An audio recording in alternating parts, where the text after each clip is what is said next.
तो स्टार्ट करते हैं हम लोग इंट्रोडक्शन टू फॉरवर्ड कॉन्ट्रैक्ट्स। अब अगर आपको याद होगा तो मैंने आपको फॉरवर्ड कॉन्ट्रैक्ट्स के बारे में कुछ चीजें बताई थी। वो चीजों को मैं वापस से एक बार शॉर्ट में रिपीट कर रहा हूं। सपोज इधर बायर है एंड यहां पर सेलर है। बात हो रही है वीट की, और बायर और सेलर ने 100 रुपीज पर केजी में दोनों अग्री करते हैं। तो यहां पर क्या हो रहा है, बायर सेलर को ये कह रहा है, कॉन्ट्रैक्ट कर रहा है कि आफ्टर 3 मंथ्स बायर सेलर को पैसे देगा एंड सेलर बायर को वीट दे देगा। रेट पहले से डिसाइडेड है। तो ये जो कॉन्ट्रैक्ट बना, ये कॉन्ट्रैक्ट क्या कहलाएगा? ये कॉन्ट्रैक्ट कहलाएगा फॉरवर्ड कॉन्ट्रैक्ट। तो इस कॉन्ट्रैक्ट में ध्यान देने वाली बातें कौन कौन सी हैं? पहले, ये सौदा आज के लिए नहीं हो रहा है, ये एक फ्यूचर डेट के लिए हो रहा है। डिलीवरी कब होगी? आज होगी? नहीं। कब होगी?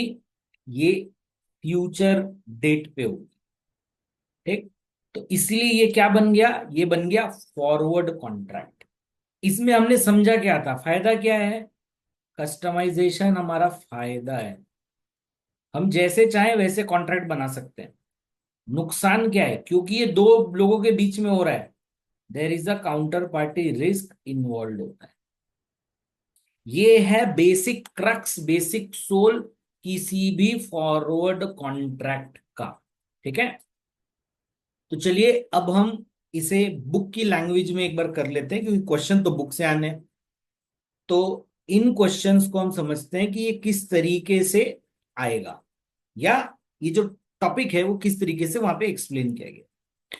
तो आपको कहा जा रहा है forward contract is an agreement made directly between two parties to buy और sell an asset on a specific date in future. Future का मतलब आज से कुछ समय बाद। जो टर्म्स एंड कंडीशन आज डिसाइड हुई है।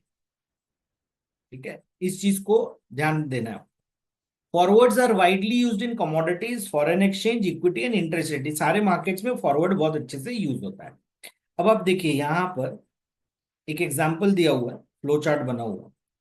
Agreement to sell 5 kg wheat, कितने रुपए में? 40 rupees per KG after 3 months. वैसे ही कुछ जैसे मैंने आपको बताया था। यहाँ पर कस्टमर है, यहाँ पे फार्मर है। 3 month later 5 kg wheat farmer ने कस्टमर को दे दिया। कस्टमर ने 40 रुपए के हिसाब से 14 to 5 200 रुपए फार्मर को दे दिया। तो इतना ही सिंपल होगा कि ये हो गया एक कॉन्ट्रैक्ट। तो ये कॉन्ट्रैक्ट आप देखिए, कोई बोलता नहीं कि फॉरवर्ड कॉन्ट्रैक्ट है, लेकिन आप एक नॉर्मल बिजनेस में ना इस तरीके के जो कॉन्ट्रैक्ट्स हैं वो अमूमन रोज ही लोग करते हैं। ठीक है। जिसमें डिसाइडेड होता है कि वो कितना इसका सामान लेंगे और कितने का पैसा देंगे, और ये बाइंग सेलिंग कब होगी। ठीक।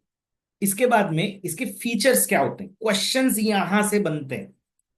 तो आपको पहला टॉपिक याद रखना है, it is a contract between two parties. ये मैंने बोला था बाईलैटरल कॉन्ट्रैक्ट, ये वर्ड है।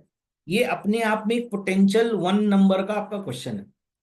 All terms of contract like price, quantity, quality, underlying, specific, place, settlement procedure etcetera are fixed on the day of entering of the contract. अगर आपको equity के बारे में आइडिया है ना, तो आपको लगेगा ये सब क्या है, प्राइस, क्वांटिटी, क्वालिटी, इतना क्या होता है। अब मैं आपको समझाता हूं कैसे होता है।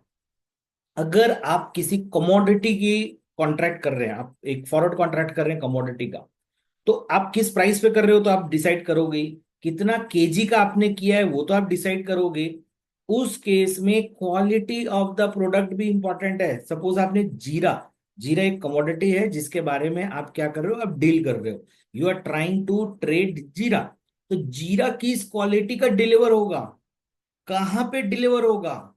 अगर मैं कहता हूं एक पर्टिकुलर शहर में डिलीवर होगा, तो उस शहर की विसिनिटी को भी डिसाइड किया जाएगा। और किस तरीके से सेटलमेंट होगा, एक्सपायरी के कितने दिनों बाद तक मुझे वो सामान उनको डिलीवर कर देना है, ये सारी बातें कहां पर मेंशन्ड होगी, उस कॉन्ट्रैक्ट में मेंशन्ड होगी। तो सीरियस कॉन्ट्रैक्ट है, ठीक है। तो ये दो चीजें हैं जो आपको हमेशा याद रखनी है और यहां से क्वेश्चंस बनते हैं।